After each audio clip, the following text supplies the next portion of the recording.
What slavery then grew into in the modern era, and by modern era we're talking about roughly age of exploration, Prince Henry, Columbus, saw that century, 15th century forward. What it turned into is known as the triangular slave trade or the transatlantic slave trade. Transatlantic meaning, of course, going back and forth across the Atlantic Ocean. That is one big, huge change from the previous slave trades in human history. In fact, there had been nothing transatlantic at all, right, until the 15th century. So the triangular part, that comes from the fact that there are essentially three legs to this journey. It's it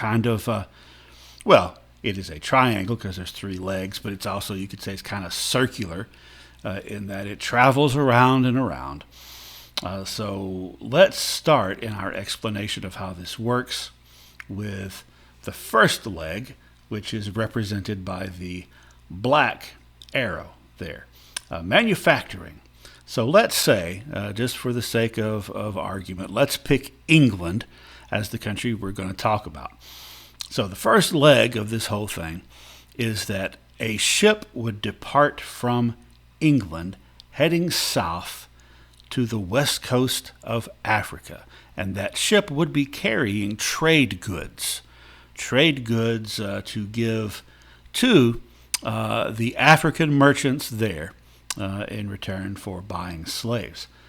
Trade goods were manufactured things that the people on the west coast of Africa did not have access to, easy access or any access, things that were, manufactured. Steel weapons, steel tools, things like that. So they take a shipload of that stuff down to the west coast, trade it to those slave merchants there, and in return get human cargo in the form of slaves, African slaves, whom they would then stuff into the hold of that ship and head westward across the Atlantic Ocean on leg 2 of this journey, the red arrow there, transporting the slaves across the ocean. Usually, the landing point, and we'll see a map of this in a moment, was somewhere along the coast of South America or in the Caribbean. So let's say, just for the sake of argument, we're talking about English colonies. Let's say that the slave port in the English colonies we're going to is the port of New York. So the slaves are taken there and auctioned off. There was a large slave auction in New York City. Auctioned off, and the ship then loads up with raw materials from the New World, from North America. Depending on which country, European country we're talking about and which port they are, those raw materials might differ. If it is New York, then the raw materials probably are going to be lumber from New England, because there was a big lumber shortage in England, which had been deforested largely. So lumber, or perhaps if we're talking about Virginia or Maryland, tobacco. Later on, maybe cotton to be taken back across the Atlantic. Or if it's the Caribbean, something like sugar cane, for instance.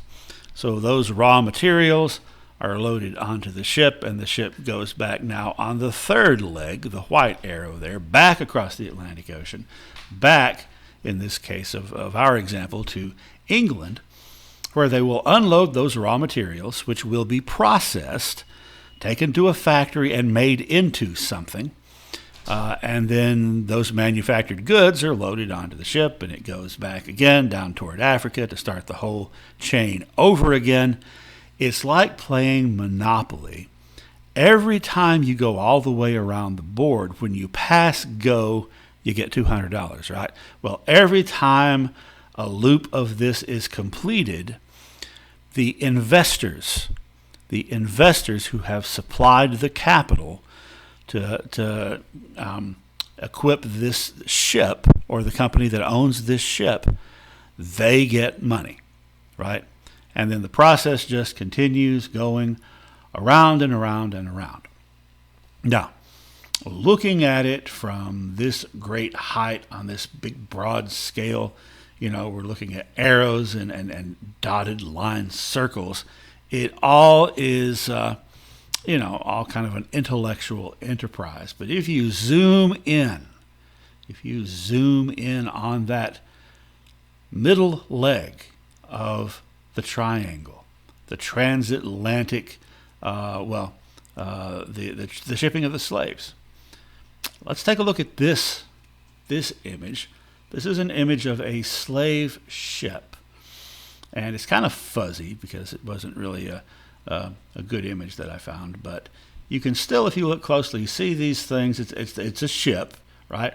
It's a cutaway, so you can see the interior of the ship, what's inside the ship. All those little things that look like bristles are human beings. They're slaves. Slaves are crammed in to this ship. Now, again, these are people who were taken captive in Africa. Usually not taken captive by Europeans directly. Usually it was other African nations who were involved in the slave trade, who were raiding their enemies. Okay, but whichever way you look at it, human beings are crammed into this ship like sardines, just crammed up next to one another, and in some cases on top of one another, chained together for that voyage across the ocean that might take 3 months or so. And during that time, you just imagine all these people chained together, not allowed to move, except sometimes they were taken in groups up onto the deck of the ship for an hour at a time to get some sunshine and exercise so they don't atrophy and become useless by the time the journey is over. But they're all chained together. There's no pass key.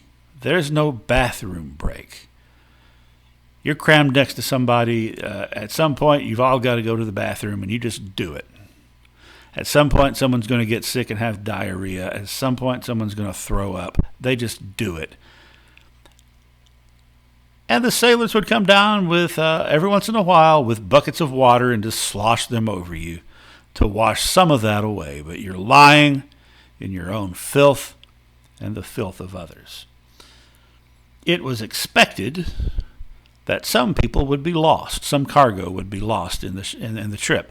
In fact, on the average, about 10% of the slaves would die before they crossed the Atlantic of disease. And this is just like a big disease factory. When someone died, or even if they got really sick and it looked like they're probably going to die and they might infect somebody else, they were just thrown overboard. If they were still alive, they were thrown overboard to drown or be eaten by sharks. Why did they pack them in so tight? Well, because they expect to lose 10%. So the more people you pack in, the more people you will have survive, the higher your profit margin will be, the more money that you will make.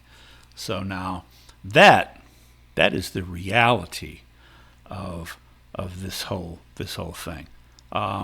People who were captured and sold into slavery before the transatlantic part, they would be chained together and forced to walk to wherever they were going to be slaves. And that's not easy, but it's a lot easier than this experience.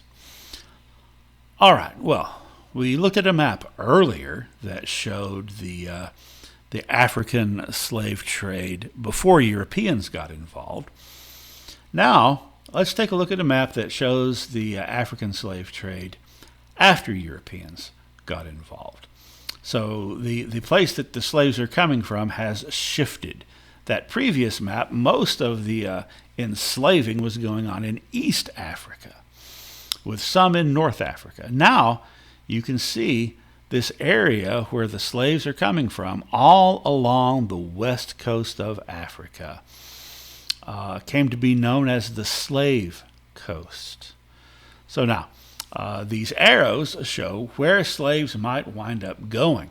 So you'll see that some of them are taken not across the Atlantic Ocean at all, but deeper into the African interior and northward, up to North Africa, to places like Tripoli, Tunisia, or Tunis today, capital of Tunisia, or to Egypt. And a small number are taken farther north than that on ships up to Europe itself, mostly, at least initially, into Spain or Portugal.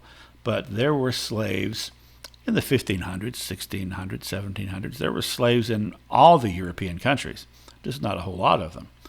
Now you'll notice way over to the right there, in the lower part of East Africa, Mozambique, Madagascar, there's still slaving going on there.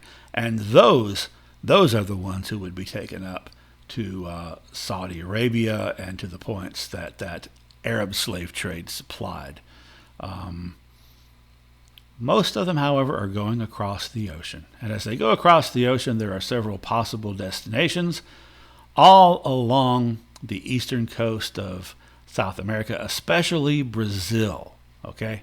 And then a large number of these arrows are going through the Caribbean, the islands of the Caribbean. Some of them go to New Spain, which is right there in, Mexico City is the center of that. Some of them are going to the French port of New Orleans, or there along the area of what's now western Florida, Mississippi, Alabama. That coast controlled by the French until you get to the part controlled by the Spanish. And then some up to the Atlantic coast of North America. And here we see two destinations. We see New York City up there at the top, and then there's another little arrow that it doesn't have a name for where it's going. That one's going to Charlestown, South Carolina. A smaller number might go to Virginia. So that's where the slaves are going. But now let's take a look at how many slaves are going where, to each place. So this map shows the number of slaves coming into various ports around the what's called the Atlantic world during that really 400-year period. Now, the larger the circle, the more slaves went through that port, with the largest circle down there in Brazil being 2 million. All the way down to the smallest circle being 100,000, or actually smaller, they can get smaller than that. The number of slaves who stay in Africa, who were taken up to North Africa, to the Barbary Coast, to Tripoli, to what is now Algeria, and so forth, or to Egypt. That's pretty small. The number that are taken up to Europe is tiny. It looks like it's probably below 50,000 total. And over across the Atlantic, the northern U.S., with a major port being New York City, that circle is about the same size as all of Europe. Maybe 50,000. Farther to the south, Chesapeake Bay area, that's Virginia and Maryland. There are more there. And then the largest one in the English colonies is down there in Charlestown, South Carolina. All right. But notice where the biggest circles are. They're nowhere near the 13 English colonies. They are along the coast of Brazil. That's where the biggest ones are. And a huge concentration of them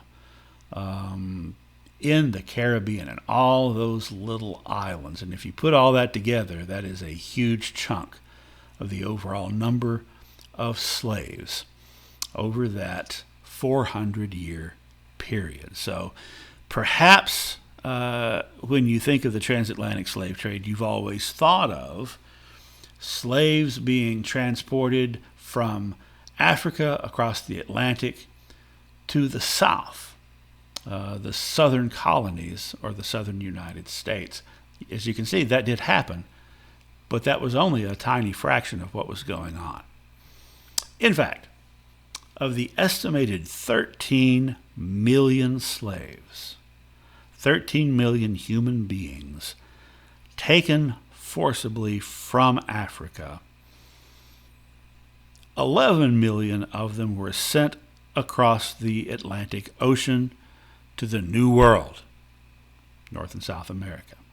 That means that the total number that either stayed in Africa or went to Europe or were transported up through the Arab slave trade, 2 million out of 13 million, but 11 million sent to the New World. Out of that 11 million sent to the New World, about 500,000 over a 400-year period were sent to the 13 English colonies, which later became the United States of America. 500,000. That means 11 million slaves sent across the ocean, 10.5 million of them went somewhere other than the United States. The rest of them went either to South America, mainly Brazil, or to those islands of the Caribbean. And those who were sent, well, ask yourself, first of all, why were so many sent in those areas? Well, Brazil is a huge, huge area. The Caribbean doesn't have a huge amount of land mass, though. And that's probably accounting for the largest, probably equal with Brazil for the total number of slaves. Why so many in such a small area? Well, the answer is that the farther south you go, as you approach the equator, the growing season is longer.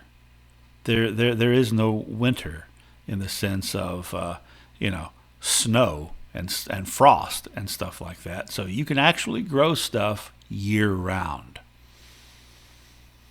What that means is that in comparison to the slaves who were sent to, let's say, Virginia to work on tobacco plantations, and later, much later, cotton, they had to work really hard in the spring and the summer and the fall, but at least they had a lighter load, lighter duty in the winter. Things kind of slowed down.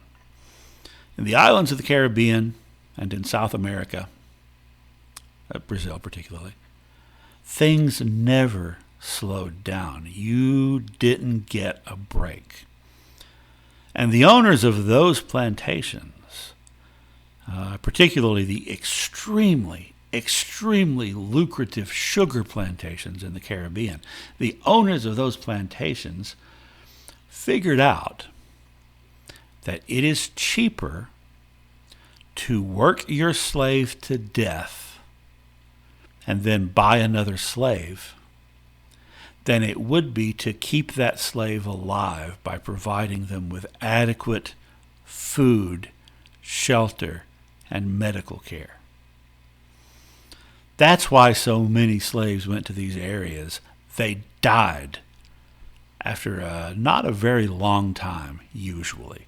Vast majority of them died within a few years and had to be replaced. So they were essentially restocking their entire plantation system on those islands over and over and over again. That accounted for the largest amount of traffic in the transatlantic slave trade.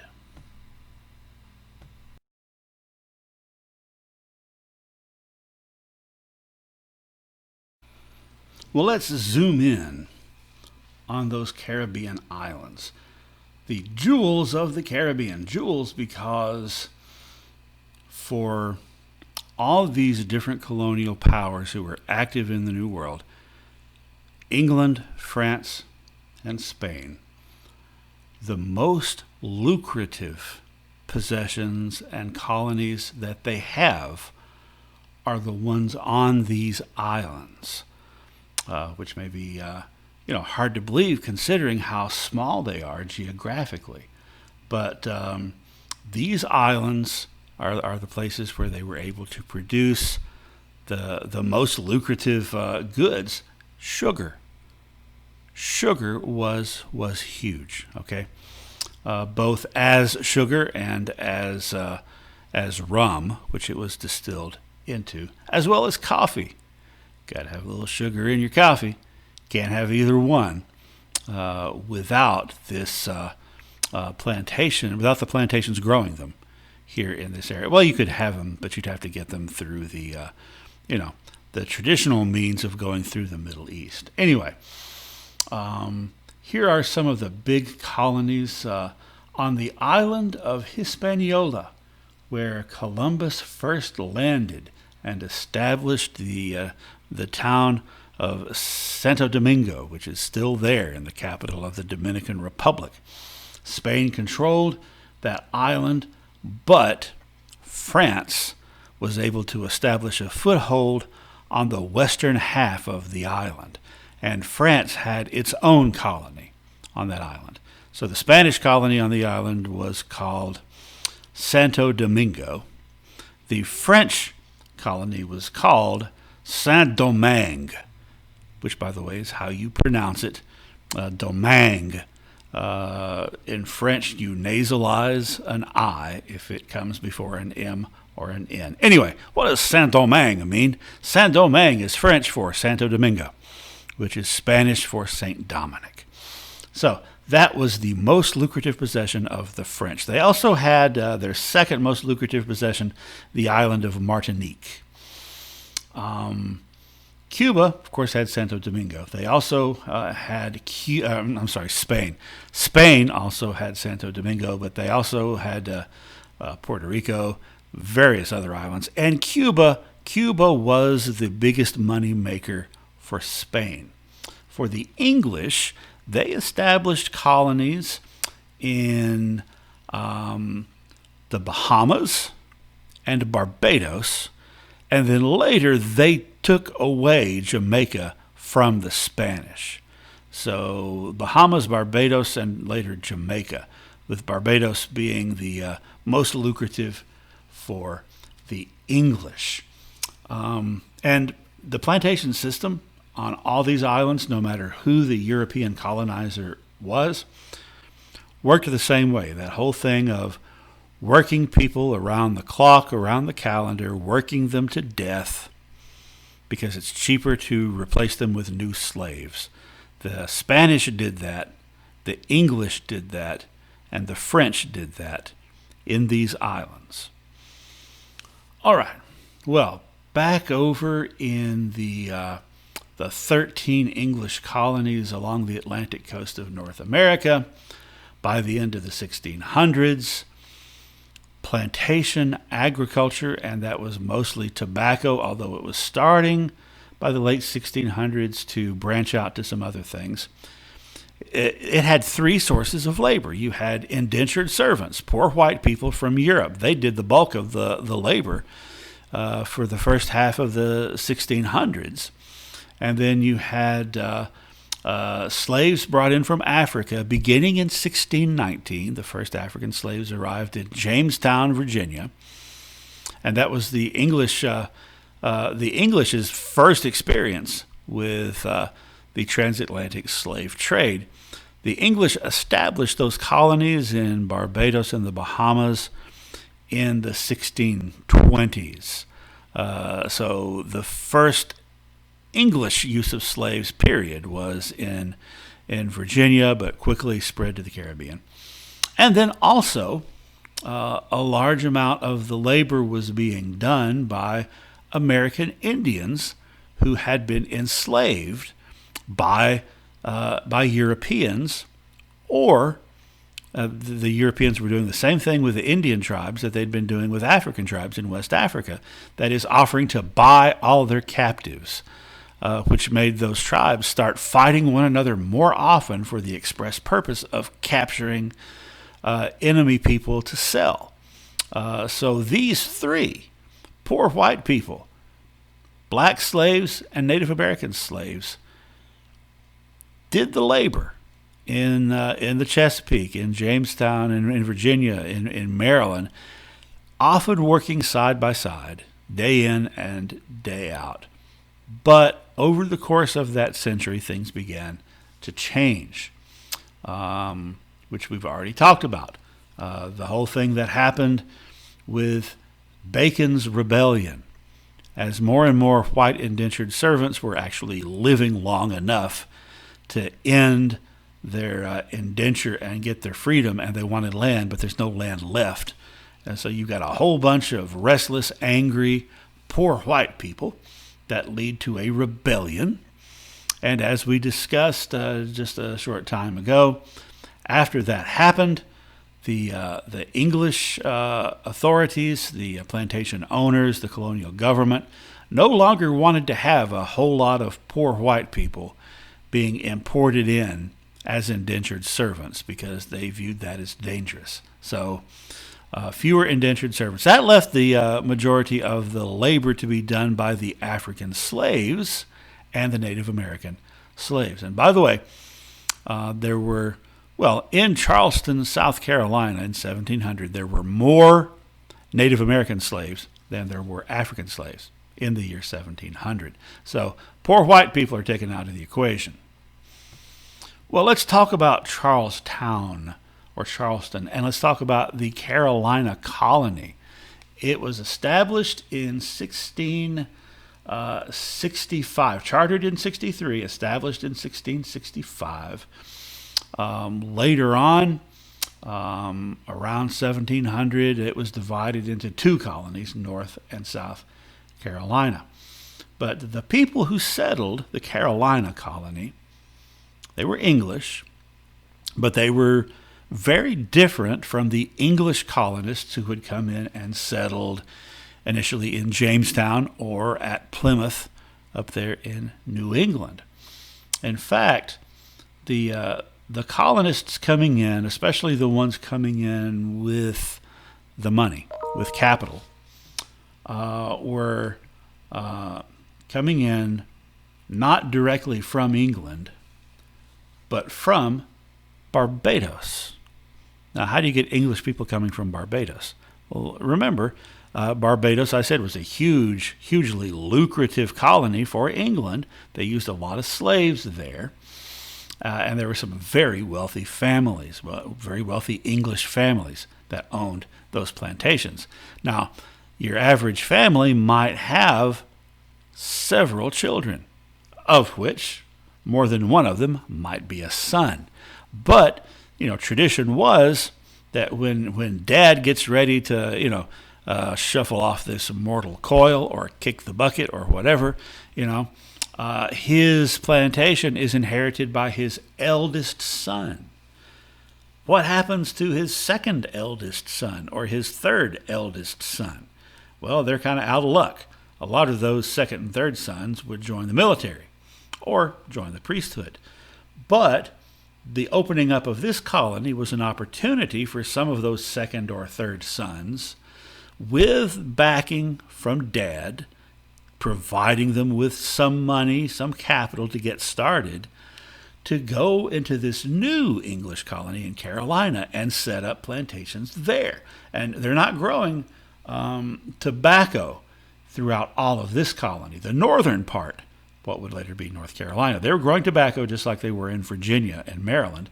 But Southern Carolina pretty quickly started growing rice and became one of the principal suppliers of rice for the European world. Now, rice requires more land to cultivate in order to get the yield that you want than tobacco does. And rice requires more workers to provide the same amount of yield than tobacco does. What that means is that these rice plantations that were established in South Carolina were really large so far as geography goes, and had a large number of workers needed. And in South Carolina, some of those workers were Native American, but the increasingly larger numbers were being imported from Africa as slaves. So the population of slaves, whichever kind you're talking about, grew quickly in South Carolina compared to the other southern colonies. All right, so this is where we were by the early to mid 1700s. In Virginia, in the year 1700, the black population, that includes both slaves and free blacks, was 10%. Now remember, talked about this a little bit before when we were talking about Bacon's Rebellion. The early years of the English importing African slaves, because they were kind of new to it, they treated them like indentured servants and would frequently set them free after a number of years. So you had a lot of free blacks, a large class of free blacks in Virginia. So anyway, 1700, 10% of the population is black. 1750, 50% of the Virginia population is black, the vast majority of those slaves. That shows you how many more slaves were being brought in. Okay? Now, in the North, in 1750, slaves made up about 3% overall of the population of New England. 3%, really small number, but I bet a larger number than you would have expected to find in New England in the 1700s. Now, those slaves in New England didn't work on big plantations. In fact, we'll take a look later at the type of work slaves in the North were doing. 20% of the population of New York City was black in 1750. 20%. All right, well, down in the southern colonies, around the same time as, or shortly after, Bacon's Rebellion happened in Virginia, the Westo War happened in South Carolina. Now, by the way, the Creek Confederacy, the Muskogee people, that was the largest and most powerful tribe in the South. They didn't like the English that much. They tended to side with the Spanish. So that was problematic in their dealings with the English. Just to give you a quick recap of what this Westo War was, essentially, the governor, the colonial governor of South Carolina, signed a contract with the Westo Indian tribe, making them his chief suppliers of Native American slaves. He was going to buy captives from them. And the Westo, who were very entrepreneurial, just really went to town with this, and they just started, because they had guns. They had guns that they had brought with them when they had migrated from the northern, actually from the Great Lakes region, and got more guns from the English. The tribes around them didn't have guns, and the Westo just went nuts and were just attacking everybody and enslaving them and selling them to the people of South Carolina, or just killing them. And eventually, this ticked off all the other tribes, but it even ticked off South Carolina, because they didn't want to enslave all the Indians. They wanted some still alive to trade with, to provide them with furs and stuff. So the Westo War, that's when the governor of South Carolina basically declared war against the tribe they just made this alliance with, and the other tribes joined in to help, because everybody hated the Westo. What a bunch of jerks. And the Westo were pretty much wiped out. And after that happened, the colonial government of South Carolina made a similar deal with the Yamasee tribe. You provide us with slaves, and we'll provide you with all these trade goods. So the Yamasee were doing the same thing. They were attacking everybody. They were raiding down into northern Florida, virtually wiped out some tribes down there. And it didn't turn out the same way. It didn't happen the same way as the Westo War. It wasn't a matter of all the other tribes ganging up on the Yamasees with the help of the English. Instead, the Yamasees themselves and the other tribes figured out that this whole system, this Indian slave trade that they had been involved in by the English colonists in South Carolina, it was bad for all of them.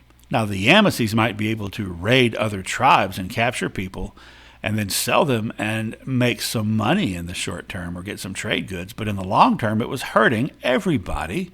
Society was falling apart among the Native American peoples of the South. The same thing that had happened in West Africa. Except in this case, the Yamasees and everybody else figured out, hey, this is not good for us. And they all declared war on South Carolina. The Yamasees, the Creek Confederacy, every other tribe in the area basically declared war on South Carolina. And it was very similar to that Powhatan uprising in 1622 or King Philip's War in 1676, which actually had not been that long ago, 40 years before this, in which, they struck quickly and they wiped out a huge chunk of the English population of the region. And South Carolina was really in a bad spot. And they were saved by the fact that the Cherokees, way up in the mountains, who generally kept to themselves, they had started getting a little involved. They'd come out in this Westo War on the side of the English.